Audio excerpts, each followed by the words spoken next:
नमो विष्णुपादाय कृष्णपृष्ठाय भूतले श्रीमते कृतदासधिकारीति नामिने।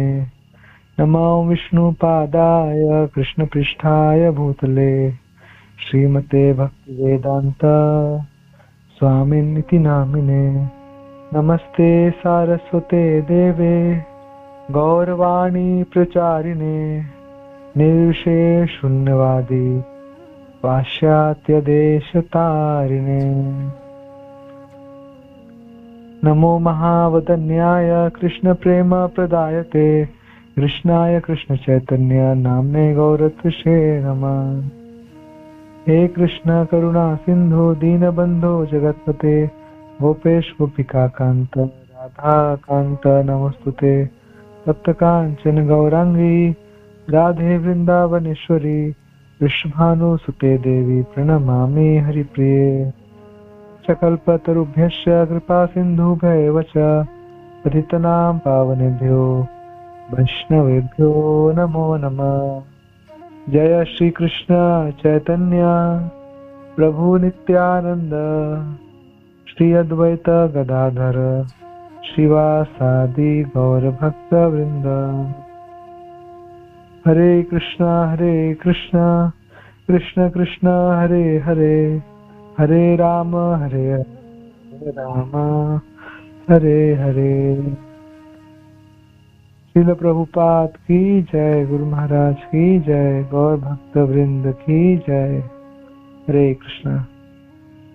तो हम लोग बस आज की रात्रि व्यतीत होगी और कल सुबह हम लोग कार्तिक में उठ रहे होंगे, कार्तिक में जग रहे होंगे। कार्तिक मास प्रवेश कर जाएंगे हमारे जीवनों में कल के दिन। तो ये एक महीना बहुत अच्छे से हमारी भक्ति बढ़े, एक महीना बहुत अच्छे से हमारी साधन बढ़े, ये एक महीना बहुत अच्छे से हम कृष्ण की ओर कई गुना तेजी से हमारी कृष्ण की तरफ हमारी प्रवृत्ति हो जाए। कृष्ण की तरफ का जो हमारा फासला है, दूरी है, वो काफी दूरी कम हो जाए। कृष्ण के हम काफी नजदीक अतिशय नजदीक हम कृष्ण के पहुंच जाए। ये कार्तिक में हमारे हृदय में कृष्ण का पूरा प्रेम, श्रीमती राधा रानी का, गौरनिताई का पूरा प्रेम, गुरु का, वैष्णवों का पूरा प्रेम हमारे हृदय में जागृत हो जाए। ऐसा हम लोगों को प्रयत्न करना है। हरि नाम की कृपा पूरी मिल पाए, वैष्णवों का कृपा पूरा मिल पाए, गुरु का कृपा पूरा मिल पाए और गौरनिताई, राधा कृष्ण सबकी कृपा की प्राप्ति हो पाए और हमारा जीवन आनंद से, भक्ति का जो आनंद है, भक्ति का जो सुख है, सुखानंद, सुख और आनंद, भक्ति का ट्रांसेंडेंटल ब्लिस, दिव्य आनंद, उस आनंद से हमारा जीवन परिपूरित हो जाए, पूरा भर जाए। तो ऐसा हम लोगों को प्रयास करना है। तो कार्तिक महीना जो है वो श्रीमती राधा रानी का बहुत प्रिय मास है, बहुत प्रिय। तो प्रेम के विषय में श्रीमती राधिका जी श्री कृष्ण का भी गुरु है। श्री कार्तिक मास में यदि कोई विशेष रूप से श्रीमती राधिका का पूजन, स्तवन आदि द्वारा आराधना करते हैं तो श्री कृष्ण उस व्यक्ति के वशीभूत हो जाते हैं। इस मास में वैष्णव सेवा, श्रवण कीर्तन, धाम परिक्रमा, दीपदान आदि करने से श्री श्री राधा कृष्ण युगल की कृपा प्राप्त होती है। तो यहाँ पर प्रेम की बात करेंगे तो भगवान कृष्ण की गुरु है श्रीमती राधा रानी। कृष्ण को प्रेम नहीं आता, कृष्ण सब कुछ जानते हैं, वेदाहम संसीतानि, है ना, सब कुछ भगवान जानने वाले हैं।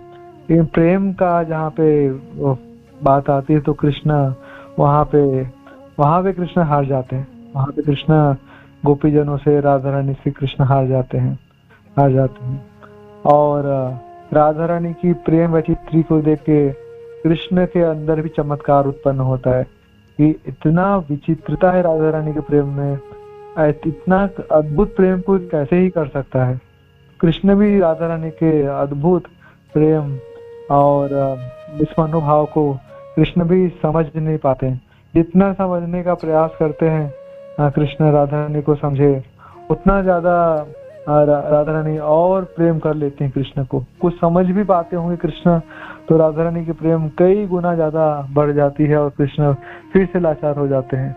तो राधा रानी की प्रेम की आनंद को समझने के लिए भगवान कृष्ण चैतन्य महाप्रभु बनते हैं, चैतन्य महाप्रभु बनते हैं। और राधा रानी से प्रेम करना सीखते हैं कृष्ण। न पारे हम न पारे हम, हे गोपी जनों, हे राधा रानी, तुम लोगों ने मुझको इतना प्रेम दिया, इतना प्रेम दिया, इतना प्रेम दिया कि मैं करोड़ों करोड़ों ब्रह्मा जी का भी आयु ग्रहण कर लूं, करोड़ों ब्रह्मा का आयु भी ले लूं, तो भी मैं तुम्हारे प्रेम का बदला नहीं चुका सकता। मैं तो ऋणी ही रहना चाहता हूँ। तुम्हारा प्रेम ही तुम्हारे प्रेम का बदला है। मेरे पास तुम्हारे प्रेम के समान कोई वस्तु नहीं है देने के लिए। मैं क्या दे सकता हूँ तुम्हारे।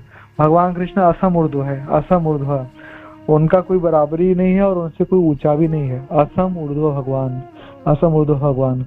लेकिन एक गोपी जनों का राधा रानी का ऐसा प्रेम है कि कृष्ण के पास वो प्रेम कंपोनेंट है ही नहीं कि क्या देंगे उसके बराबर। वो उसके बराबर राधा रानी गोपियों के प्रेम के आगे कृष्ण लाचार हो जाते हैं। इतना कृष्ण घुटने टेक देते हैं कि मैं ऋणी हो गया और अनंत काल के लिए ऋणी ही रहूंगा तुम्हारा। तो कृष्ण प्रेम सीखते हैं राधा रानी से, कृष्ण प्रेम सीखते हैं गोपी जनों से। तो इसलिए तो चैतन्य महाप्रभु जब आए तो बोले कि समस्त प्रकार के कृष्ण के भक्तों में गोपीजन श्रेष्ठ है, गोपीजनों में भी श्रीमती राधिका वो सर्वश्रेष्ठ है। और राधा रानी का प्रेम, राधा रानी की कृष्ण के लिए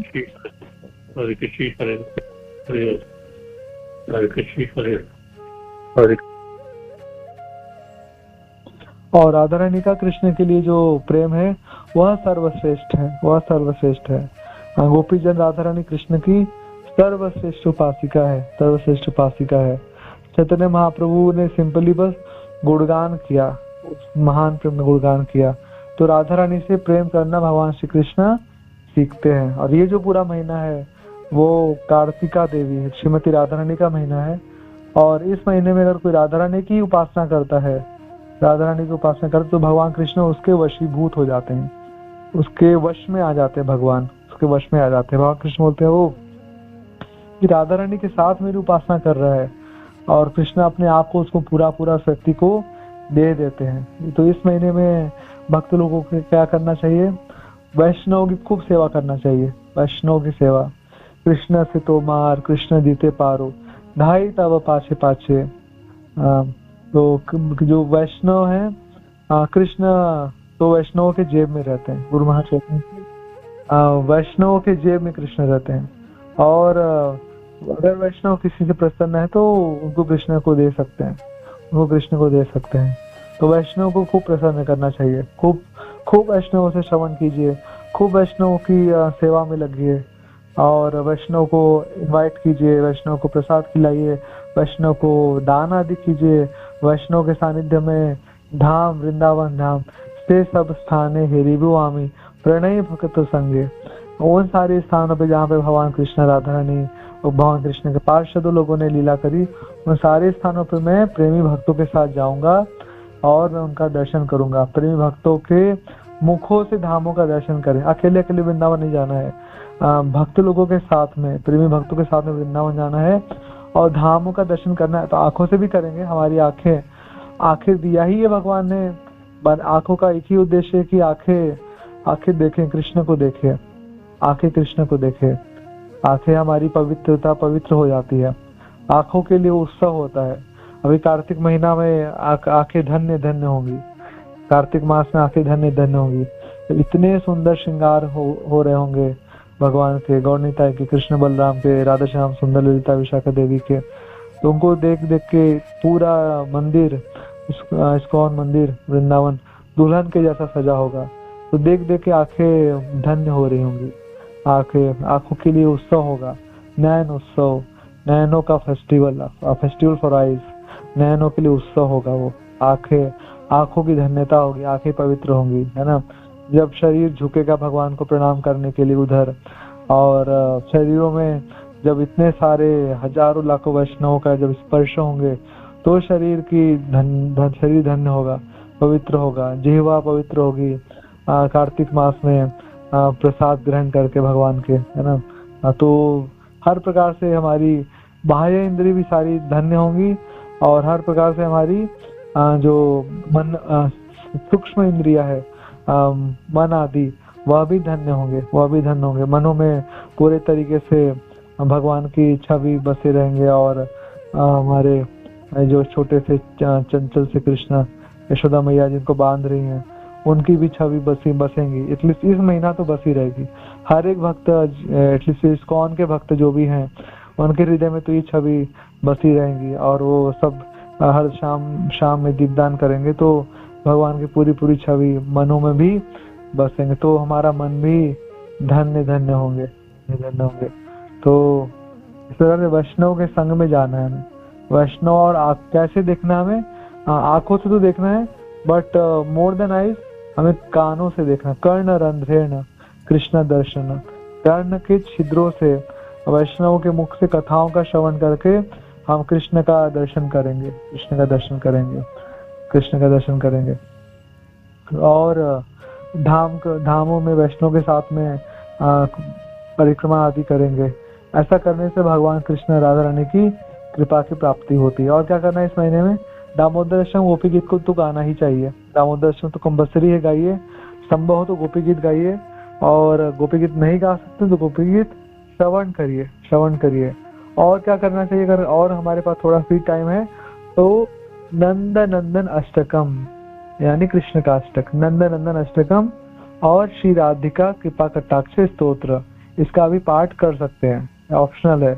और संभव तो करिए। जैसे अगर हम श्याम कुंड राधा कुंड पे जा रहे हैं, कार्तिक महीने भक्त जाते हैं प्राय, तो राधा कुंड में बैठ के स्नान किया, बैठ के राधा कुंड में हम राधा कृपा कटाक्ष स्तोत्र का पाठ कर सकते हैं। श्याम कुंड में बैठ के हम नंदन अष्टक का पाठ कर सकते हैं भक्तों के साथ में, है ना। ग्रुप लेके गए तो सारे भक्तों को बोले कि हम यहाँ पाठ करते हैं, तो उससे भगवान राधा दामोदर प्रसन्न होते हैं। यदि कोई किसी कारणवश चातुर्मास के चारों मास में व्रत पालन नहीं कर पाता तो अंततः उसे चतुर्मास के अंतिम मास कार्तिक मास का पालन तो अवश्य ही करना चाहिए। विशेषतः गौड़ी वैष्णव के लिए जो महाभाव स्वरूपा श्रीमती राधा रानी की कृपा प्राप्त करने के अभिलाषी हैं, कार्तिक या ऊर्जा मास का नियम पूर्वक पालन एक अनिवार्य विधि है, क्योंकि इस कार्तिक मास में ऊर्जा व्रत का पालन करने से श्रीमती राधा रानी की विशेष कृपा प्राप्त होती है। तो चतुर्मास का पूरा पालन करना चाहिए, लेकिन पहले के 3 महीना जो भी चले गए, अगर हम पालन न भी कर पाए किसी रीजन वश, किसी कारण से, तो कोई बात नहीं।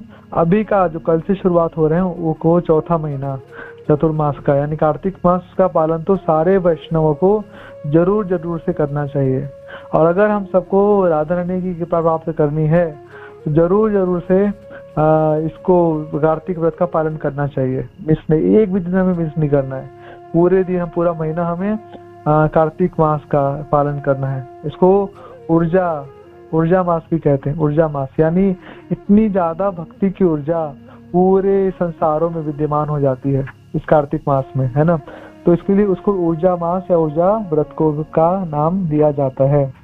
फिर कहते हैं न कार्तिक समो मासो न कार्तिक समम युगम न वेद सदृशम शास्त्रम न तीर्थ गंगया समम। ब्रह्मा जी ने नारद से कहा, सभी तीर्थ स्थानों में जो फल होता है, सभी प्रकार के दान से जो फल अर्जित होता है, वह कार्तिक मास में अर्जित फल के कोटि अंश के बराबर भी नहीं होता। तो सारे संसारों में तीर्थ स्थान में हम यात्रा कर ले और सब प्रकार का दान कर ले, स्वर्ण दान, गोदान, अन्नदान, कन्यादान, जितने प्रकार के दान है सारे दान कर ले। तो कह रहे हैं कि बहुत सारा जो भी हम कर सकते हैं सब कुछ कर लें, तो वो सब कार्तिक मास का व्रत करे। और कार्तिक मास में व्रत करने से, कार्तिक मास में जो फल होगा व्रत करने का, उसके कोटि अंश के एक अंश का बराबर भी नहीं होता। ये मतलब नगण्य है। बाकी सारी हमारी जो क्रिया है, जो विधि है, जिसको हम इस आध्यात्मिक कार्यकलाप बोलते हैं, तो कार्तिक मास के कोटि अंश का एक अंश भी नहीं है। एक अंश भी नहीं है। एक अंश भी नहीं है। तो बुद्धिमान व्यक्ति जो होंगे कार्तिक व्रत करेंगे। कार्तिक में यानी कहने का मतलब है कार्तिक व्रत करने से आपको बाकी सारी चीजों का सारा फल आपको ऑटोमेटिक यूं ही प्राप्ति हो जाएंगे। हे नारद, विष्णु की प्रीति के लिए कार्तिक मास में जो सत्कर्म है वे समस्त ही अक्षय है। इस कार्तिक महीने में जो भी व्रत किए हैं वो अक्षय हो जाएंगे। अक्षय यानी परमानेंटली हमारे भक्ति अकाउंट में सेव हो जाएंगे। कार्तिक मास में अर्जित पुण्य कर्म समुद्र के समान अक्षय अव्यय है।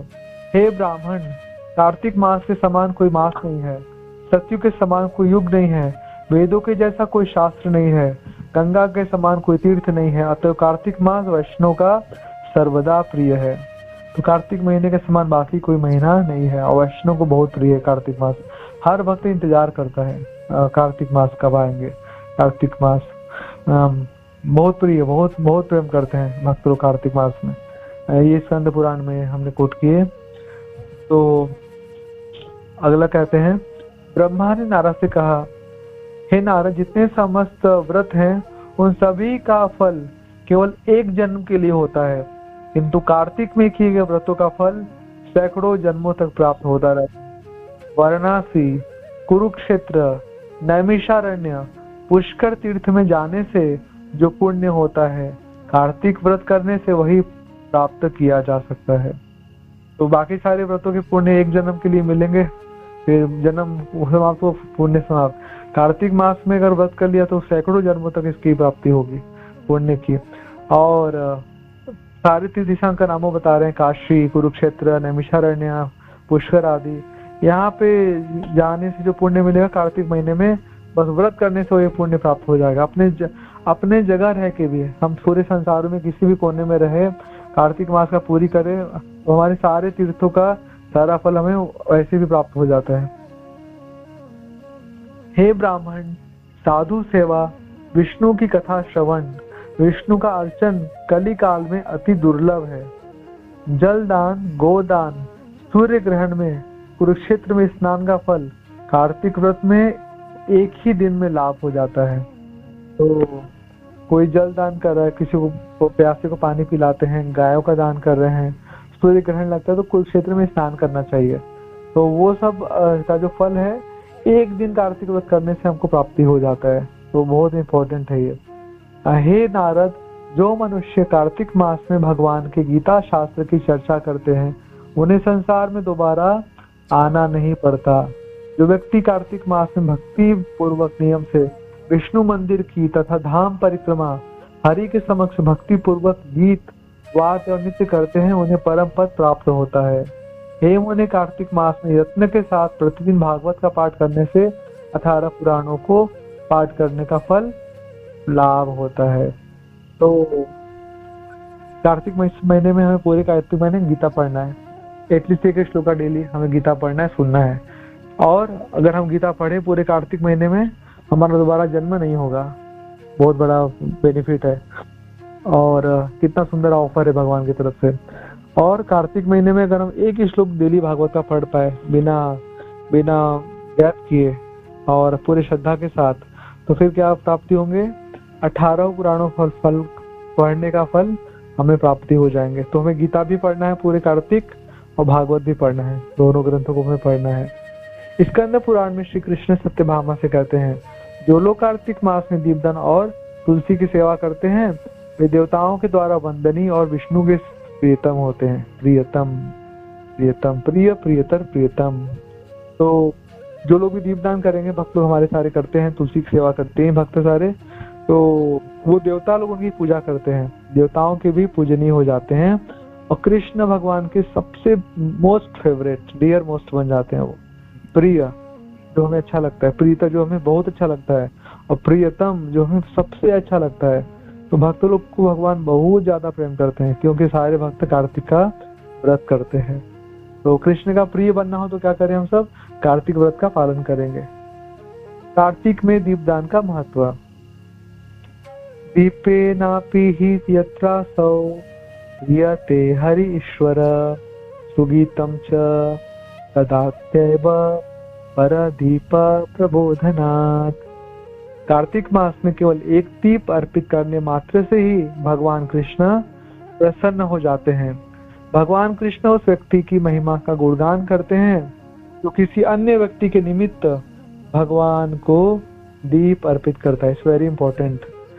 तो एक दीपक हमने दिया, दान दिया भगवान को, एक दीपक, ओनली एक दीपक हमने दिया भगवान को। इसी कृष्ण बहुत खुश हो जाते हैं, बहुत खुश होते हैं भगवान। और भगवान ऐसे व्यक्ति का गुणगान करते हैं, ऐसे व्यक्ति को भगवान ग्लोरीफाई करते हैं।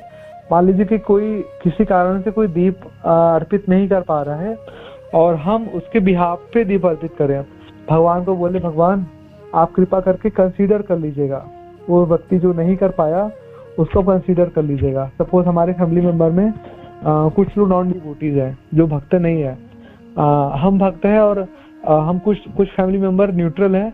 हम उनको थोड़ा सा महत्व बताएंगे कि देखो भाई, और देखो बेटा तुम्हें ना दीपदान करना चाहिए, और देखो पापा जी, देखो मम्मी जी दीपदान करना चाहिए। वो अगर हमारी बात थोड़ा सा मानते तो वो कर लेंगे थोड़ा, कि ठीक है कर रहे हैं, बोल रहा है तो कर लेते हैं, कोई बात नहीं।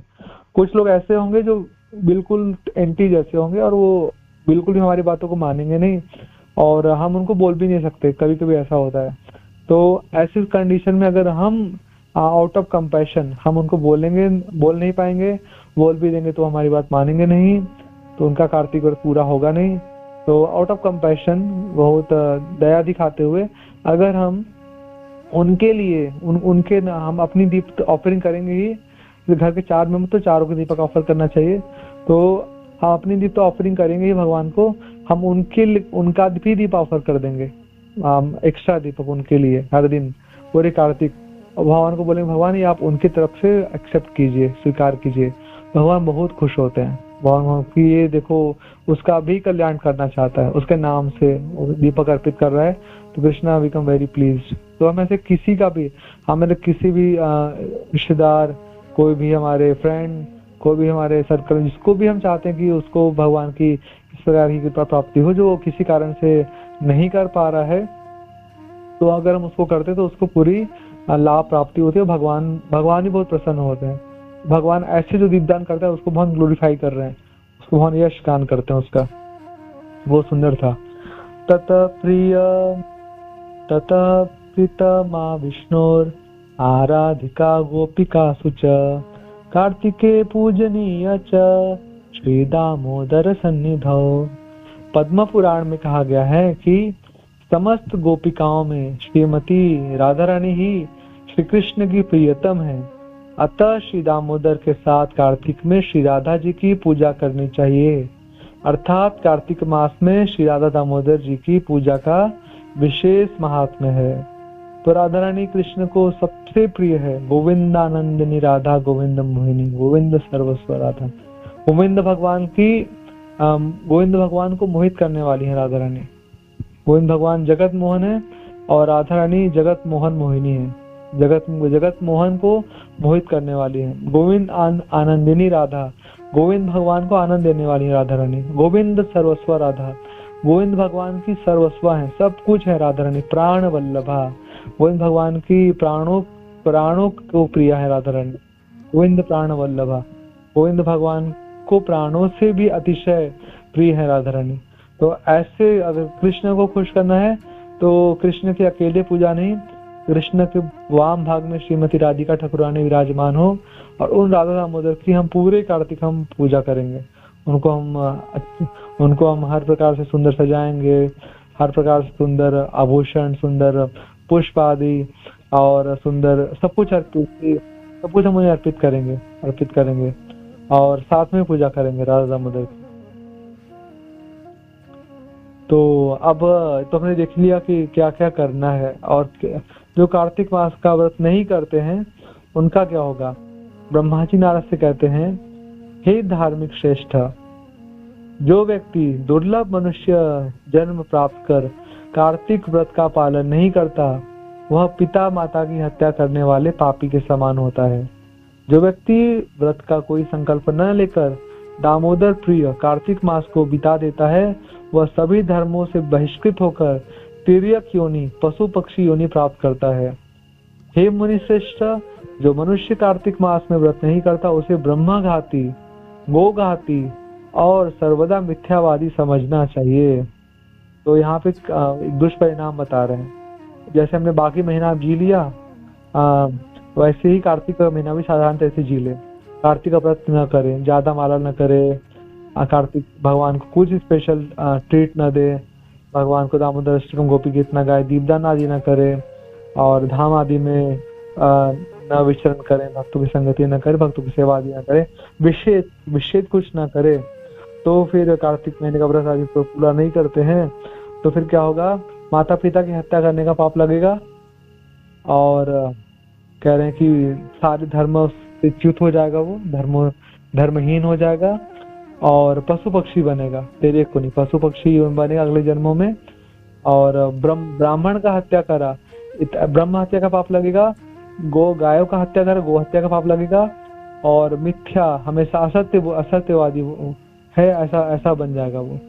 असत्य, झूठ बोलने का जो पाप लगता है, वो पाप भी उसके अकाउंट में आ जाएगा।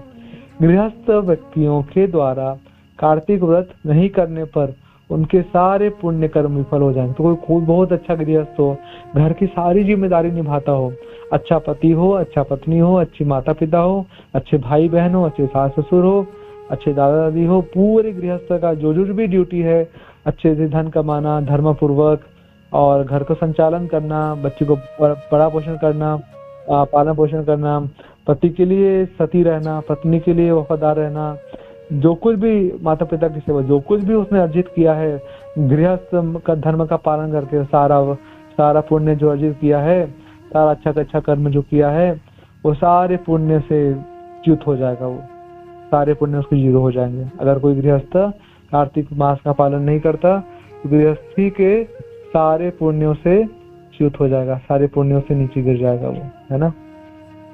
तो इसलिए गृहस्थ लोग को भी इसको बहुत अच्छे से पालन करना चाहिए। पद्म पुराण में नारद जी शौनक आदि ऋषियों से कहते हैं, हे विप्रगण, जो लोग कार्तिक मास को त्याग देते हैं, श्री कृष्ण उनके प्रति विमुख हो जाते हैं, क्योंकि कार्तिक मास उनका अत्यंत प्रिय है। तो यहाँ पे नारद मुनि कह रहे हैं शौनक आदि ऋषियों से कि जो कार्तिक मास का त्याग कर दिया, यानी कार्तिक मास में कोई व्रत आदि नहीं करता, कृष्ण उसको छोड़ देंगे।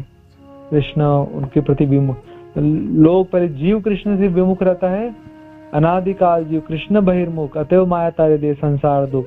अनादिकाल से पता नहीं कितना समय हो गया, कितना जन्म हो गए, कब से हम कृष्ण से उल्टा चल रहे हैं, कृष्ण की तरफ देख नहीं रहे हैं, और भगवान ने कृपा करके हमको मनुष्य जीवन दिया, और सब कुछ प्राप्ति हुआ हमें अच्छा, और अब इतना सुंदर अपॉर्चुनिटी मिला है। अगर अभी हम कार्तिक व्रत से विमुख हो जाए, कार्तिक व्रत न करे, तो भगवान कृष्ण हमसे विमुख हो जाते हैं, कह रहे हैं कृष्ण विमुख हो जाते हैं, कृष्ण हमसे विमुख, कृष्ण फिर हमें देखेंगे नहीं फिर, क्योंकि हमने उनका सबसे प्रिय मास कार्तिक मास का पालन नहीं किया। तो ऐसे व्यक्ति को कृष्ण विमुख, कृष्ण उसको त्याग दे, कृष्ण को छोड़ दे, विमुख हो जाते, भगवान कह रहे हैं। स्कंद पुराण में ब्रह्मा नारद संवाद में वर्णित हुआ है, हे पुत्र, कार्तिक मास में जनार्दन की पूजा नहीं करने पर पितरों के साथ यमलोक में रहना पड़ता है। तो जो कार्तिक मास का पूजन पालन नहीं करेगा, वो नरक में जाएगा, अकेले नहीं, पितरों के साथ यमपुरी में रहेगा, वो यमलोक जाएगा। हजारों करोड़ों जन्मों के बाद दुर्लभ मनुष्य जन्म प्राप्त कर भक्ति भाव से कार्तिक मास में श्री केशव का अर्चन नहीं करने पर उसका जन्म ही निरर्थक है, जीवन ही यूजलेस हो गया, बता रहे हैं यहाँ पर नारद मुनि, ब्रह्मा जी नारद मुनि कहते हैं। अगर मनुष्य जन्म पाया कार्तिक में, भगवान केशव कृष्ण की पूजा नहीं की राधा रानी के साथ, जीवन ही बर्बाद है। तो जीवन का मतलब ही क्या है, क्यों जी रहा है, फिर यूजलेस है, पृथ्वी पर भार है। जिसे कार्तिक मास में भगवान विष्णु की पूजा, विष्णु की कथा और वैष्णवों के दर्शन नहीं होते, उसके सभी पुण्य नष्ट हो जाते हैं। तो कार्तिक मास में विष्णु की पूजा करनी है, भगवान विष्णु की दामोदर कथा, गोपी गीत आदि की कथा, इन सब कथाएं सुननी है और वैष्णव के दर्शन करने हैं, वैष्णव की दर्शन, वैष्णव की सेवा। और अगर ये नहीं कर पा रहे हैं तो सारे पुण्य क्षीण हो जाते हैं, सारे पुण्य नष्ट हो जाते हैं, है ना। तो कार्तिक मास तो हमने देखा, ये अभी कार्तिक मास में क्या क्या होते हैं वो हम देख लेते हैं। तो फर्स्ट डे ऑफ कार्तिक को स्टार्ट होते हैं रास पूर्णिमा से, शारदीय रास पूर्णिमा। भगवान कृष्ण ने रास किए थे, हम इसको डिटेल में भी थोड़ा देख लेंगे शॉर्ट। फिर राधा कुंड और श्याम कुंड का आविर्भाव आएंगे भोलाष्टमी का दिन। और फिर दीपावली आएंगे, दाम बंधन, भगवान दीपावली के दिन भगवान बंध गए थे, यशोदा मैया ने बांधे थे। अगले दिन अन्नकूट महोत्सव होंगे, भगवान को 56 भोग लगाया जाता है। और भगवान कृष्ण और ब्रजवासी लोग ये गिरिराज की परिक्रमा किए थे उस दिन, उसका शुभारंभ हुआ था। ये अन्नकूट का ही दिन था, आज से 5,500 वर्ष पूर्व परिक्रमा स्टार्ट हुई थी गिरिराज गोवर्धन की, आज भी चलती है सुंदर। और भगवान ने गिरिराज को धारण किया था, गिरिराज धारण लीला उसी दिन हुए थे। यम द्वितीया है ना, उस दिन भाई दूज होता है, सारी बहनें अपने यमराज जी ने वरदान दिया था यमुना देवी को, अपनी बहन को, छोटी बहन यमुना देवी, कि जो भाई दूज के दिन तुम्हारे यमुना जल में स्नान करेगा वो मेरा यमलोक और यमराज के दूतों का मुख, यमपुरी का मुख नहीं देखेगा। इसलिए भाई बहन और बहुत सारे लोग मिलके जो घाट है वृंदावन में यमुना का, वहां पे स्नान करते हैं। इसलिए मथुरा के विश्राम घाट आदि बहुत रश, बहुत भीड़ होते हैं, पूरे आते हैं भाई दूज में स्नान करने के लिए। और फिर भक्ति वेदांत स्वामी हमारे शील प्रभुपाद जी का डिसअपीयरेंस डे भी कार्तिक मास में ही आता है, very important day. Prabhupada ji हमारे नित्य लीला में प्रविष्ट होते हैं। गोपाष्टमी आते हैं जब भगवान कृष्ण गैया चराते हैं, फर्स्ट टाइम भगवान वत्सपाल से गोपाल बनते हैं और गैयों के लेके भगवान वृंदावन में प्रवेश कर जाते हैं। और फिर गोपियां का वीरा गीत होता है, गोपी गीत गोपियां गाती हैं कृष्ण के वीरा में। और भीष्म पंचक होता है, उत्थान एकादशी आती है, और इसमें गौर किशोरदास बाबा जी महाराज का डिसअपीयरेंस डे भी आएगा। और ब्रजवासियों को वैकुंठ के दर्शन आदि होते हैं। अक्रूर जी ब्रज में आते हैं और इसी महीने में कंस का वध भी होते हैं। और कृष्ण बलराम जी का उपनयन संस्कार भी होता है। और कृष्ण भाव विभोर होकर माता यशोदा को पुकारते हैं और ब्रह्म गायत्री का श्रवण करते हैं तो कृष्ण मूर्छित हो जाते हैं इसमें। और उद्धव जी ब्रज में आगमन, उद्धव जी को भगवान कृष्ण ब्रज में जो भेजे थे कि जाओ मैं मथुरा आ गया हूँ, सारे ब्रजवासी बहुत दुखी है, वो भी भगवान उद्धव को कार्तिक महीने में ही ब्रज भेजे थे। और मानसी गंगा में नौका विहार लीला और जो वेणु चोरी की लीला, जो गोपियां कृष्ण राधा रानी कृष्ण की वंशी चोरी करती हैं, वंशी चोरी लीला, ये सब इसी महीने में हुई थी। तो भगवान की सबसे सुंदर, सबसे माधुर्य जो लीलाएं हैं वो सारी इसी महीने में घटी है। तो एक एक करके हम एक थोड़ा सा देखने का प्रयास करते हैं।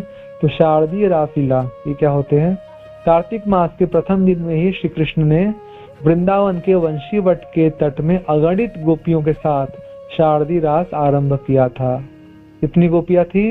अगणित, गिनती नहीं थी गोपियों की, गिनती नहीं थी, अगणित गोपियों के साथ वंशी वट में भगवान ने प्रथम दिन रास, शारदीय रास, मौसम बहुत अच्छा था, तो न ठंडी न गर्मी है, और प्लीजेंट मौसम है, तो भगवान ने रास संपन्न किए थे। भगवन्नापि तारात्रि शरदोत्फुल्ल मल्लिका वीक्ष्यरन्तु मनश्चक्रे योग मायामुपाश्रिता। श्रीमद् भागवतम के श्लोक हैं। सुखदेव गोस्वामी ने कहा, भगवान श्री कृष्ण ने उस शारदीय रात्रि और विकसित मल्लिका पुष्पों की अपूर्व शोभा को देखकर अपनी प्यारी गोपियों की इच्छा को पूर्ण करने के लिए अपनी शक्ति योग माया का आश्रय कर रसमयी क्रीड़ा करने की इच्छा थी। तो रात्रि बहुत सुंदर थी, शरद पूर्णिमा की रात, पूर्ण चंद्रमा बहुत सुंदर लग रहा था और पूरा वृंदावन मल्लिका आदि पुष्पों से सुशोभित हो रहा था। भगवान के अंदर इच्छा जागी कि अपनी सबसे प्रियतम भक्त गोपीजनों राधा रानी का संग किया जाए, और भगवान वंशी वादन करने लगे। गोपियों की भी इच्छा थी वो कृष्ण से संग करना चाहती थी। तो गोपियों को आनंद देने के लिए, राधा रानी को आनंद देने के लिए और निज आनंद, अपने आनंद को भी वर्धन करने के लिए भगवान ने वेणु वादन करना आरंभ किए। और सारी गोपीजन राधा रानी भगवान कृष्ण के पास आती है। पति सुतान भया भात अति विलंग थे अंत्यच्युतागता। सब कुछ छोड़ छाड़ के, पतियों को, बच्चों को और सगे संबंधियों को, माता पिता और ससुर सास, सब कुछ छोड़ छाड़ के, कोई लोक लज्जा आदि सब कुछ छोड़ छाड़ के सारी गोपियां कृष्ण के पास आती हैं और रास नृत्य संपन्न होते हैं, रास नृत्य होते हैं सुंदर। फिर दीपावली आते हैं। दीपावली के दिन ही यशोदा मैया ने भगवान कृष्ण को उखा से बांधा था, तो दिवाली इम्पोर्टेंट है। कार्तिक मास की शुक्ल प्रतिपदा के दिन मैया यशोदा ने कृष्ण को उखल से बांधा था, इसलिए कृष्ण यशोदा दामोदर कहलाए। राधा दामोदर भी कहलाते, भगवान यशोदा दामोदर भी कहलाते हैं। इसी कार्तिक में दिवाली अमावस्या तिथि को संपूर्ण विश्व में धूमधाम से मनाया जाता है। भगवान वामन देव ने जब बलि महाराज से 3 पग भूमि के छल से उनका सब कुछ हरण कर लिया, तब ऐसा प्रतीत हो रहा था कि उन्होंने बलि महाराज के साथ बहुत बड़ा छल किया है, किंतु वास्तव में वह छल नहीं बल्कि उनकी बलि महाराज के प्रति परम करुणा थी। जब वामन देव ने बलि महाराज से संतुष्ट होकर उन्हें वर मांगने के लिए कहा, तब श्री बलि महाराज ने यह वर मांगा, आप सदैव मेरे घर में ही वास करें। श्री वामन देव ने बलि महाराज की इच्छा को पूर्ण करते हुए उनके घर में निवास करना स्वीकार कर लिया। श्री वामन देव की स्वीकृति से परम आनंदित होकर बलि महाराज ने अपने सगे संबंधियों के साथ मिलकर दीपमाला तथा आतिशबाजी आदि के द्वारा दीपावली मनाई थी। स्कंद पुराण के आधार पर यही प्रथम दीपावली है तथा यह घटना कार्तिक अमावस्या के दिन हुई थी। तो सुंदर हम लोग को बात पता चली कि किस प्रकार से फर्स्ट टाइम, पहली बार दिवाली हुई जब भगवान वामन देव जब बलि महाराज ने सब कुछ छीन लिए 3 पग भूमि में, और फिर बलि महाराज को नीचे सूतल लोक का राजा बनाया। तो उन्होंने बोला कि भगवान ने बोला आपको क्या चाहिए, बोले आप ही रहिए हमारे घर में, हमेशा रहिए। तो भगवान ने उनकी इच्छा पूरी की कि ठीक है मैं यहीं रहूंगा, आपके पास रहूंगा। तो बहुत खुश हुए और बहुत अच्छा डेकोरेट किया दीपों से, और बहुत सारे पटाखे आदि छुड़ाए, है ना, उत्सव मनाया। तो फर्स्ट दिवाली बता रहे हैं, फर्स्ट टाइम दिवाली मनाई गई। फर्स्ट टाइम जब भगवान रामचंद्र रावण का संहार करके अयोध्या लौटे थे, तब अयोध्या नगरी को नई दुल्हन की भांति सजाकर वहां भी दीपावली मनाई गई थी, किंतु वह दीपावली चैत्र मास में मनाई गई थी। तो यहाँ पे राम भगवान जब लौटे थे तो राम भगवान को लौटने की खुशी में अयोध्या वालों ने दिवाली मनाई। जब स्वयं श्री कृष्ण ने माता यशोदा, नंद बाबा तब ब्रजवासियों के साथ गोवर्धन के मानसी गंगा के तट पर आकर दीपावली का उत्सव मनाया था। तो कृष्ण भगवान भी दिवाली मनाते थे यशोदा मैया नंद बाबा के साथ। सब मानसी गंगा आते थे, वहां पे दिवाली मनाते थे सारे ब्रजवासी के साथ भगवान। महाभारत युद्ध के उपरांत जब श्री कृष्ण द्वारिका लौटकर गए थे, तब वहां पर भी उनके स्वागत में दीपावली उत्सव मनाया गया था।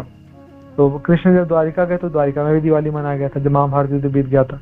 एक्चुअली सारे द्वारिकावासी बहुत दुखी थे, सब भगवान को बहुत प्यार करते थे सारे द्वारिकावासी, बहुत खड़े रहते थे भगवान। जब सुधर्मा सभा में जब डेली भगवान निकलते तो सारे द्वारिकावासी खेल खड़े रहते, रथ आगे बढ़ ही नहीं पाता, इतनी भीड़ होती। हर दिन कृष्ण को दिखते थे, आते वक्त जाते वक्त साधारण जनता, लेकिन इतना आसक्ति अपने कृष्ण को देखने के लिए तो बहुत भीड़ लग जाती थी।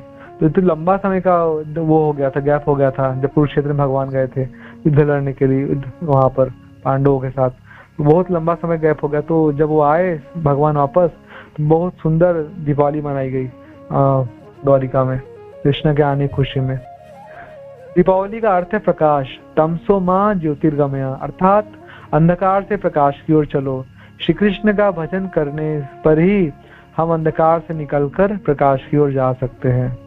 तो कृष्ण का भजन अगर हम करेंगे तभी हम अंधकार से प्रकाश की ओर जाएंगे, है ना। फिर आती है दाम बंधन लीला, दिवाली के दिन हुई।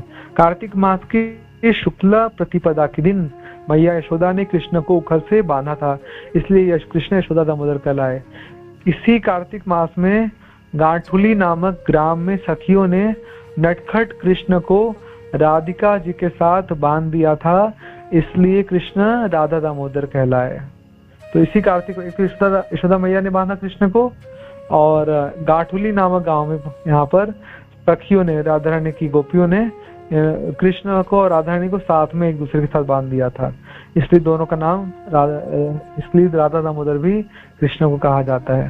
राधा कृष्ण दोनों को बांध दिया था सखी दोनों ने। गोवर्धन पूजा। कार्तिक मास की शुक्ल प्रतिपदा में श्री कृष्ण दास वर्य, श्री कृष्ण के दासों में श्रेष्ठ गोवर्धन गिरी की पूजा करनी चाहिए। तो दास, गोवर्धन का एक नाम है श्री कृष्ण दास वर्य। कृष्ण भगवान के सभी दासों में सर्वश्रेष्ठ दास है कौन? गोवर्धन महाराज, गोवर्धन जी। इस महीने में गोवर्धन की पूजा करना चाहिए। यह पूजा प्रातः काल करनी है, सुबह सुबह पूजा करना चाहिए। प्रातः शब्द का अर्थ पूर्वाह्न ही समझा जाएगा। द्वितीय विद्या प्रतिपदा में पूजा करना उचित नहीं है। ब्रज मंडल के अलावा कहीं और गोमय, गोबर के द्वारा बड़ा पर्वत बनाकर साक्षात गोवर्धन पूजा की तरह ही उनमें गिरिवर की पूजा करनी होगी। गोवर्धन पूजा करने के बाद गायों को भूषित कर पूजा करनी चाहिए। उस दिन गाय धोना या फिर बैलों से बोझ ढोने का काम लेना उचित नहीं है।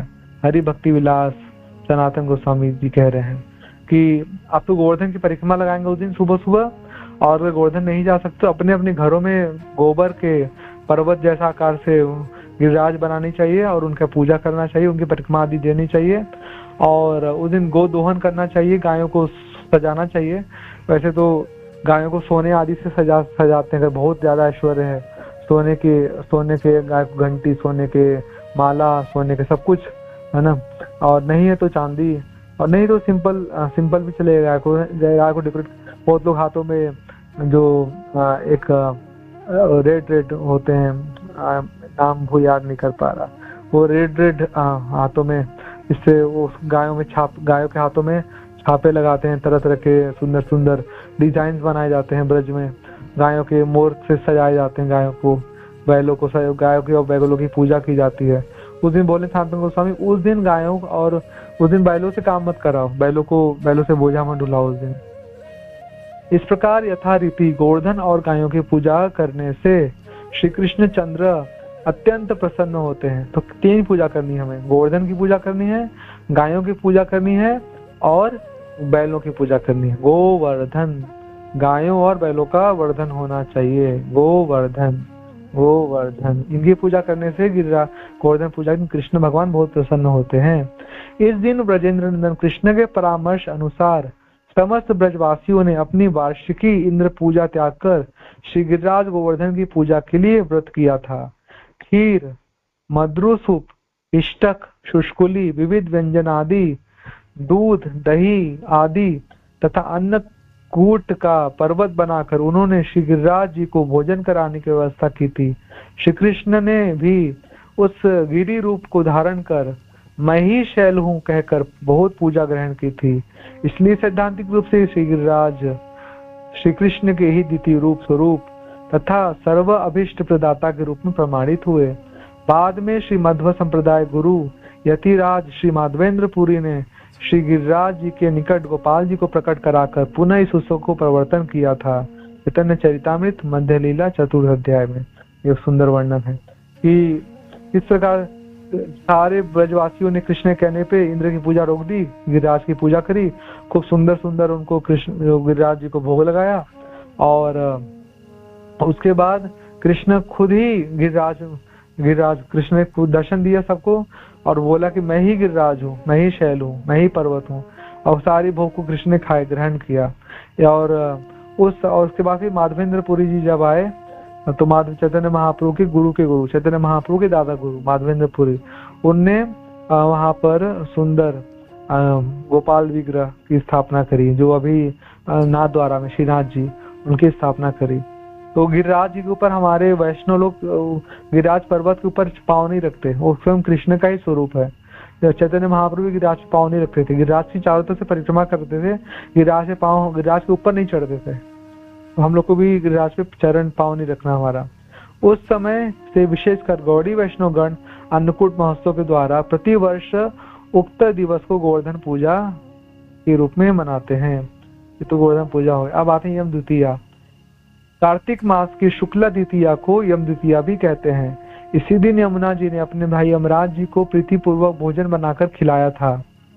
जो भी व्यक्ति इस दिन प्रीतिपूर्वक अपनी बहन के साथ यमुना में स्नान करता है तथा उसके हाथ का बना भोजन प्रीतिपूर्वक ग्रहण करता है, यमुना के भैया यमराज कभी भी उसे स्पर्श नहीं करते बल्कि आशीर्वाद स्वरूप उनके मन की कामना की पूर्ति करते हैं। तो ये भाई बहन का फेस्टिवल है यम द्वितीया।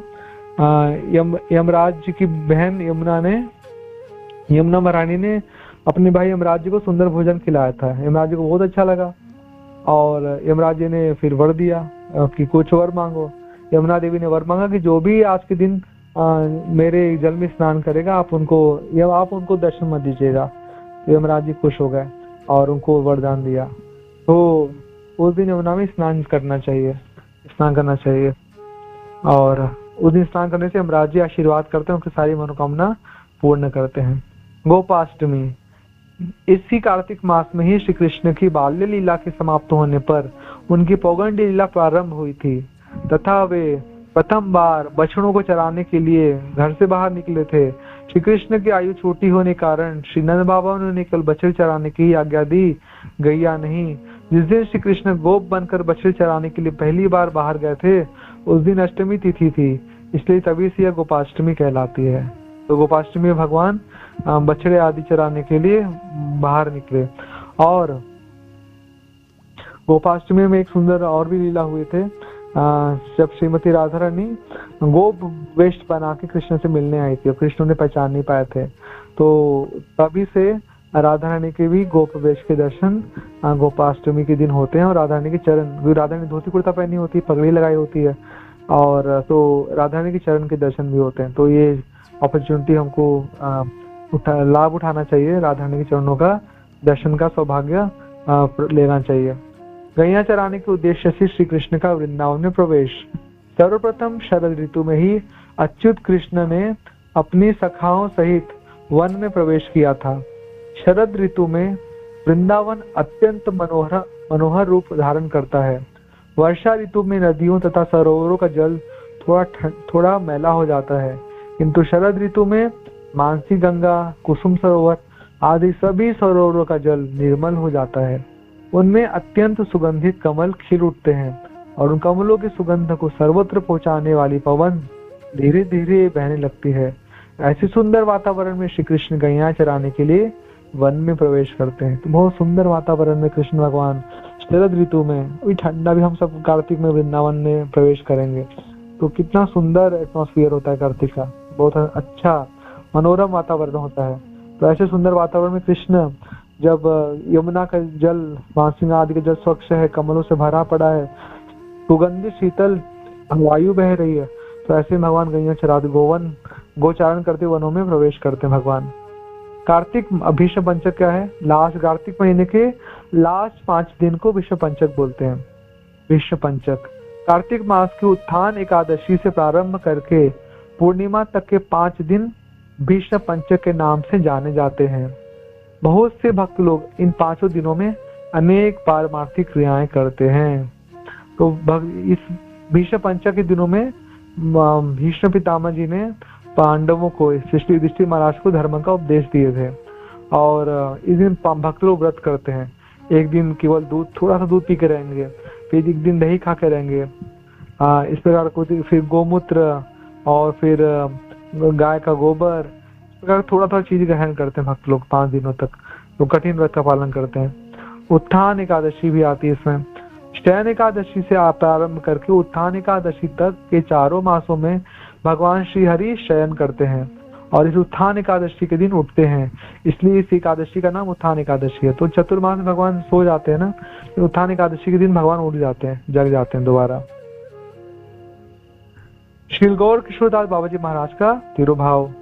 श्री गौर किशोरदास बाबा जी महाराज ब्रजमंडल, गौरमंडल और क्षेत्र मंडल में सर्वत्र ही सिद्ध बाबा जी के रूप में प्रसिद्ध हुए। इनका आविर्भाव पूर्व बंगाल में हुआ। ये बचपन से ही घर बार छोड़कर भगवत भजन करने के लिए श्रीधाम वृंदावन चले गए।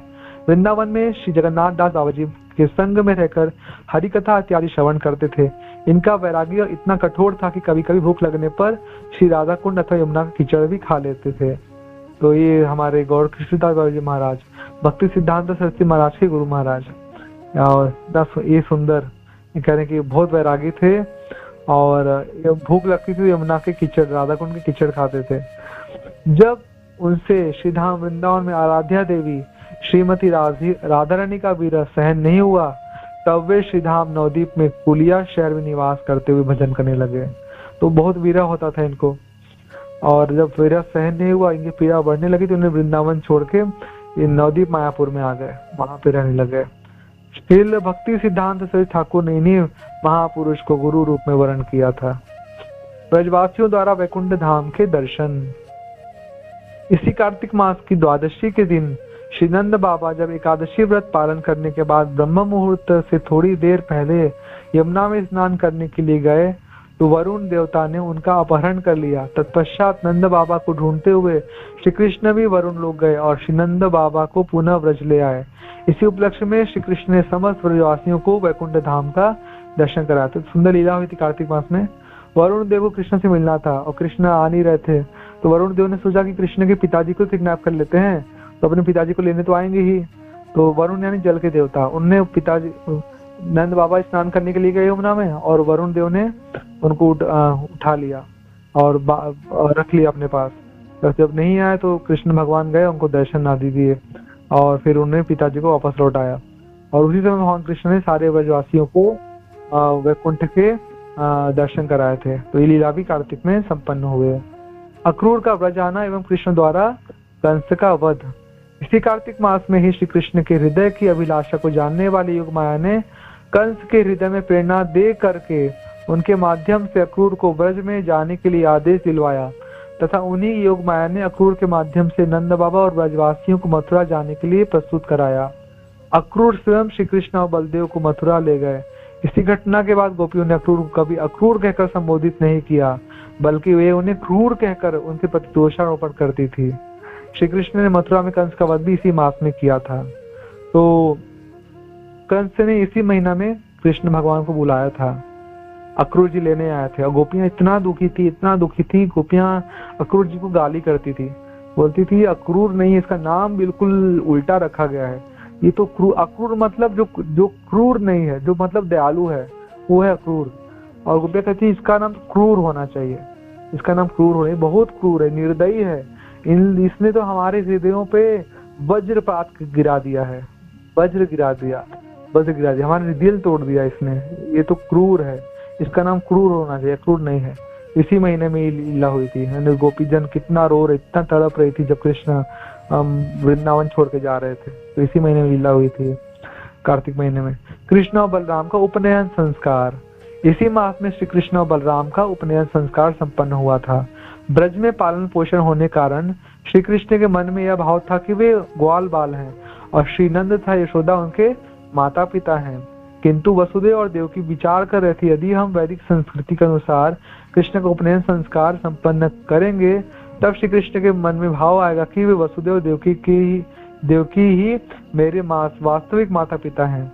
इस प्रकार विचार करते हुए उन्होंने मथुरा में क्षत्रियों की विधि विधान अनुसार श्री कृष्ण का उपनयन संस्कार कराया। तो भगवान कृष्ण अपने आप को मानते थे कि वो नंद और यशोदा मैया का पुत्र है, लेकिन यहाँ पे देवकी मैया वसुदेव जी चाहते थे, कृष्ण चाहते कि उनका पुत्र माने, तो इसलिए उन्होंने उपनयन संस्कार करवाया जैसे क्षत्रियों का होता है।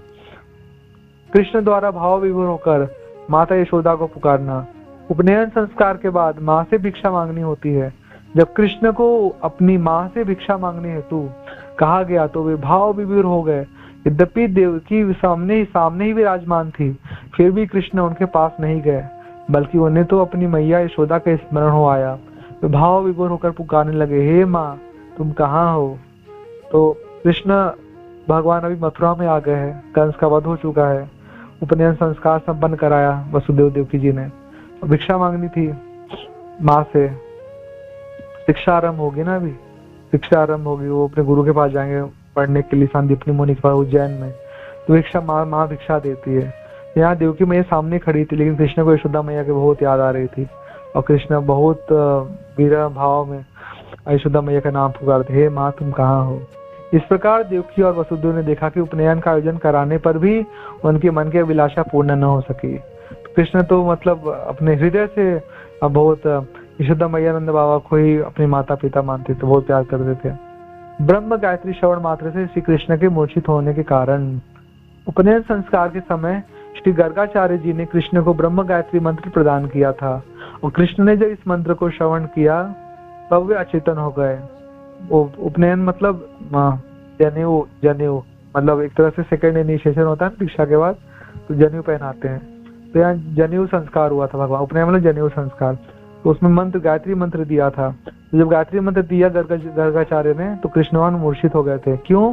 क्योंकि श्रीमती राधिका जी ही इस मंत्र गायत्री मंत्र की अधिष्ठात्री देवी है।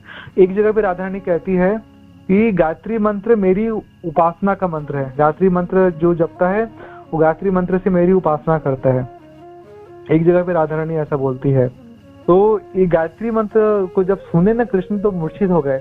इतना कृष्ण को राधा रानी का प्रेम प्रकट हुआ ना, तो कृष्ण की मूर्छा आ गई थी, है ना। उद्धव भी ब्रजवासी को सांत्वना देने के लिए इसी मास में ब्रज में आए थे, है ना। तो ये जो उद्धव जी आए, कृष्ण ने भेजे थे कि मुझको बहुत याद आ रही है और तुम जाके ब्रजवासियों को सांत्वना दो, राधा रानी गोपियों को सांत्वना दो, मेरे माता पिता यशोदा बाबा को सांत्वना दो, उनका दुख कम करो, उनको बोलो मैं जल्दी ही आऊंगा, चिंता मत करना। तो उद्धव जी संदेश लेके आए थे, है ना। तो इसी महीने में आए थे उद्धव जी। सोचिए Kartik month is so special, कितना स्पेशल है, कितनी सुंदर सुंदर चीजें हुई है कार्तिक मास में। श्री प्रभुपाद जी ने कार्तिक मास के संबंध में भक्ति रसामृत सिंधु में लिखा। प्रभुपाद जी क्या लिख रहे हैं? इन सर्वाधिक महत्वपूर्ण मासों में एक है ऊर्जा व्रत। यह कार्तिक अक्टूबर नवंबर मास में मनाया जाता है। इस उत्सव में विशेषतया वृंदावन में दामोदर रूप में भगवान के अर्चा विग्रह की पूजा का विशेष कार्यक्रम होता है। दामोदर का संबंध है अपनी माता यशोदा द्वारा कृष्ण को रस्सी से बांधे जाना। कहा जाता है कि जिस प्रकार भगवान दामोदर अपने भक्तों को अत्यंत प्रिय है, उसी प्रकार दामोदर मास अर्थात कार्तिक मास भी उन्हें अत्यंत प्रिय है। तो भक्त लोग कृष्ण को बहुत प्यार करते हैं। जैसे कृष्ण को जितना प्यार भक्त कृष्ण को करता है, उतना प्यार एक भक्त कार्तिक मास को भी करता है, बराबर ही करता है, कोई कम नहीं, ज्यादा नहीं, ज्यादा ही करता होगा मैं कह सकता हूँ। भक्त को कार्तिक मास की बहुत चाहत होती है, कार्तिक मास में भक्त रहना चाहता है, और कार्तिक मास बस बना रहे बना रहे बना रहे, कार्तिक मास जाए नहीं। एक महीना तो यूं आंखों पलक झपकते निकल जाती, इसलिए गोपियां बोलती हैं, गोपियां निमी महाराज को वो गति, तो निमी हमारी आंखों में, निमी महाराज वो आंखों में बैठ जाते हैं, उनकी सेवा है पलके झपकाना। तो गोपियां तो निमी महाराज को गाली देती है, बोलती है कि निमी आंखों में बैठ जाता है, पलके झपका देता है, और कृष्ण के दर्शन में विघ्न बाधा आ जाती है ना। तो ऐसे भक्त के छात्र बस कार्तिक बना रहे, और कार्तिक में वो अपने भगवान को दीपदान करता, अर्पित करता रहे, यशोदा मैया के हाथों बंधे हुए दामोदर का दर्शन करता रहे।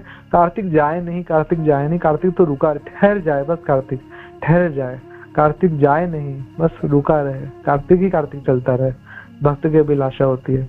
कार्तिक मास में ऊर्जा व्रत के समय मथुरा में भक्ति करने की विशेष संस्तुति की जाती है। कहीं भी भक्ति करो बेस्ट है, अब मथुरा वृंदावन में रह लिया तो कहना ही क्या है, फिजिकली और मेंटली दोनों साथ हो गया। आज भी अनेक भक्त इस प्रथा का पालन करते हैं। वे मथुरा या वृंदावन में पूरे कार्तिक मास में भक्ति करने के उद्देश्य से वहां जाकर ठहरते हैं। कुछ भक्त पूरा महीना वृंदावन चले जाते रहते हैं, प्रभुपाद कह रहे हैं ऐसा। पद्म पुराण में कहा गया है, भगवान भक्त को मुक्ति या भौतिक सुख तो दे सकते हैं, किंतु भक्तगण कार्तिक मास में मथुरा में रहकर कोई भक्ति कर लेने पर ही भगवान की शुद्ध भक्ति प्राप्त करना चाहते हैं। तात्पर्य है कि भगवान उन सामान्य व्यक्तियों को भक्ति नहीं प्रदान करते जो भक्ति के विषय में निष्ठावान नहीं है, किंतु ऐसे निष्ठा रहित व्यक्ति भी यदि कार्तिक मास में विशेषतया मथुरा मंडल में रहकर विधि पूर्वक भक्ति करते हैं तो उन्हें भगवान की व्यक्तिगत सेवा प्राप्त होती है। तो कोई अभक्त भी रहे भाई, यानी अगर वो वृंदावन चला गया और कार्तिक मास में थोड़ी भगवान की सेवा भी कैसे भी कर लिया, जैसे हम लोग प्रमोट करते हैं कि चलो वृंदावन में ट्रिप बनाते हैं, भक्त लोग को भी लेके आते हैं, नॉन डिवोटीज, वो कार्तिक महीने में आए, दामोदर अष्टकम में पार्टिसिपेट किए, गोपी गीत गाए, इस्कॉन वृंदावन में दर्शन किए, गोवर्धन परिक्रमा आदि लगाए, राधा कुंड श्याम कुंड दर्शन किए, और तो कुछ तो कार्तिक व्रत हो गया ना। तो ऐसे उनको बहुत भक्ति मिलेंगे और भगवान कृष्ण का व्यक्तिगत सेवा प्राप्ति होंगे। Thank you very much. Hare Krishna. Shri Shri Radha Damodar की जय, श्री श्री यशोदा दामोदर की जय, दामोदर मास की जय, जगत गुरु श्रील प्रभुपाद की जय, गुरु महाराज की जय। तो ये हमने छोटा सा महात्म्य देखने का प्रयास किए कार्तिक मास के, और सारे भक्त लोग एक दूसरे भक्त लोगों को खूब सारा सपोर्ट करेंगे और एक दूसरे को इंस्पायर प्रेरणा देंगे। कार्तिक मास का बहुत अच्छे से पूरा कृष्ण कॉन्शियस है ना टॉप लेवल का रह के हम भक्ति संपन्न कर पाए, और एक दूसरे भक्तों की हम खूब इंस्पिरेशन बनेंगे और खूब सहयोग करेंगे, और सारे हमारे वरिष्ठ भक्तों से हम आशीर्वाद ग्रहण करेंगे, हमारे गुरु से प्रभुपाद से आशीर्वाद ग्रहण करेंगे, और समस्त आचार्य जनों से और षड गोस्वामियों से, स्पेशली हमारे वृंदावन के षड गोस्वामी रूप सनातन जी, गोपाल भट्ट, रघुनाथ भट्ट, रघुनाथ दास गोस्वामी से आशीर्वाद ग्रहण करेंगे, और निताई का आशीर्वाद, श्रीमती राधारानी का आशीर्वाद ग्रहण करेंगे, और हम कार्तिक मास का वो व्रत हमारा अच्छे से कृष्ण भावना भावित से पूर्ण हो, ऐसी हम प्रार्थना करते हैं। Thank you very much. Hare Krishna. Srila Prabhupada की जय, गुरु महाराज की जय। तो कोई प्रश्न आप लोग कुछ ऐड करना चाहते हैं तो कर सकते हैं प्लीज, और जल्दी से सो जाइए आप सब, तो सुबह जल्दी आप लोग उठ जाइए। हरे कृष्ण। हरे कृष्णा प्रभु जी, दंडवत प्रणाम। प्रणाम माता जी। प्रभु जी, तो जो ये खीर का भोग मतलब चंद्रमा के नीचे रखते हैं, वो आज रात को होना है या कल रात को रखते हैं प्रभु जी? ये पूछना चाह रही थी। कल रात्रि माता जी, कल रात्रि में। इससे पहले नहीं, तो चंद्रमा अभी शाम को पूर्णिमा लगती है, तो आज रात तक है, कल शाम तक नहीं रहेगी, तो रात इसलिए पूछ रही थी प्रभु जी। वो एक्चुअली अभी सारे फेस्टिवल 2-2 दिन होते हैं ना, जब ब्रह्म मुहूर्त में जब आता है ना तब माना जाता है एक्चुअली ब्रह्म मुहूर्त में। तो वैसे ना पूर्णिमा कल होगी, मतलब अकॉर्डिंग टू वैष्णव कैलेंडर वही शरद पूर्णिमा कल है, तो कल करेंगे ना माता जी। कुछ लोग आज भी कर रहे हैं, कुछ लोग आज भी कर रहे हैं, तो बेसिकली हम लोग कल करेंगे जी प्रभु जी। और दूसरा मैं ये पूछना चाह रही थी कि मतलब जो हमने फास्टिंग जो व्रत करना है, बाकी सब गीता या भागवतम या और भी जो नियम है वो तो हम पूरी कोशिश करेंगे करने की, बट जो ये खाना मतलब खाने फास्टिंग में एक टाइम अन्न खाना या कुछ इस टाइप, इसके बारे में कुछ बताइए प्लीज प्रभु जी, कैसे करें होगा इसको? ये बहुत इसमें बहुत ज्यादा परेशानी होना है। हाँ, आप देखिए एक टाइम अन्न खाना मतलब इसलिए कहा जाता है कि आप लेट नाइट खाइए, बहुत ज्यादा खा लीजिए, और हम पूरा हमारा शक्ति खाना डाइजेस्ट करने में रात में निकल गया, सुबह हमसे उठाया नहीं जा रहा, हमारी बॉडी में शक्ति नहीं है ना, और जब किए जा रहे तो हम सो जा रहे हैं, है ना, आवाज ही नहीं निकल रहा जब करने में। तो इसलिए कहते हैं एक टाइम खा लो, है ना, सुबह खा लो, और लाइक दैट, है ना, वन टाइम कर लो, ताकि हमारी शरीर का शक्ति ऊर्जा वो भोजन पचाने में ना निकल जाए पूरा, है ना। और संभव तो एक टाइम फल खा सकते हैं हम, एक टाइम अन्न खा सकते हैं, थोड़ा सा रात के सुबह समय फल खा ले, रात के समय अन्न खा ले, या सुबह ब्रेकफास्ट में फल खा ले, और दोपहर में थोड़ा लेट नून हम अन्न खा ले, है ना। ऐसा भी रात के समय लाइट के साथ खाएं। मतलब आइडिया कुल मिला के यह है कि हमारा बॉडी में ऊर्जा रहना चाहिए, शक्ति रहना चाहिए, जो हमें पूरा दिन भक्ति में लगाए रखेगा, और स्पेशली मॉर्निंग टाइम में हमारे जब 5 बजे हो पाएंगे। तो आइडिया ये है कि हमारी वो हम खा के आलसी न बन जाए, हम खा के हमें निद्रा हमारे ऊपर हावी ना हो जाए, है ना, क्योंकि हम पूरा पेट भर के खाते तो हमें नींद आती है, तो खाने के लिए शक्ति लगती है अंदर, तो इसके लिए ऐसा है ना। तो बहुत ऐसा हार्ड फास्ट भी नहीं कि आप एकदम आपसे रहा नहीं जा रहा और आप बीमार पड़ रहे हैं तो आप एक ही टाइम खा रहे, आप खा लीजिए, 2 बार 3 बार खा लीजिए, लेकिन आइडिया है कि आपकी शरीर में शक्ति बनी रहे, आपकी ऊर्जा बनी और आप भक्ति संपन्न अच्छे से कर पाए। ठीक है माता जी। सबकी बॉडी डिफरेंट होती है, आप अपने बॉडी के अकॉर्डिंग आप ये फ्लक्चुएट कर सकती है। मैंने प्रभु जी कुछ ऐसा भी देखा था वीडियो वगैरह, कुछ स्पॉन्स थी शायद, कि ये वाला ऑयल नहीं लेना होता, मस्टर्ड ऑयल है या जो भी सीड्स वाली चीजें हैं वो नहीं खानी होती, तो इसलिए पूछ रही थी प्रभु जी। हाँ, आप ये आपके अकॉर्डिंग आप थोड़ा सा ना इसमें आप वो फ्लक्चुएट कर सकती हैं, है ना। मेन इसका इसका सारा का मेन उद्देश्य ये होता है कि बॉडी में शक्ति बनी रहे। अब आपको पता चले कि आपकी बॉडी क्या करने से ऊर्जावान रहेगी, आपको पता चलेगा, उसके अकॉर्डिंग आप इसको फ्लक्चुएट कीजिए, है ना। ठीक है प्रभु जी, थैंक यू प्रभु जी, हरे कृष्णा। चलो नारे प्रणाम। और कोई प्रश्न?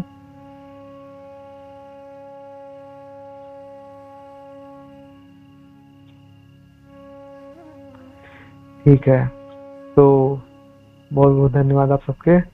और अभी सब लोग सो जाइए और कल सुबह हम सब कार्तिक में प्रवेश कर जाएंगे श्रीमती राधा रानी की कृपा से। श्री श्री गौंडिताय श्रील प्रभुपाद गुरुमा सारे वैष्णव की कृपा से हम सबका व्रत अच्छा हो। Thank you very much. Hare Krishna. जगत गुरु श्री प्रभुपाद की जय, गुरु महाराज की जय। राधा श्याम सुंदर प्रभु जी की जय जय जय। दंडवत प्रणाम प्रभु जी, बहुत सुंदर। हरे कृष्णा माता जी, प्रणाम।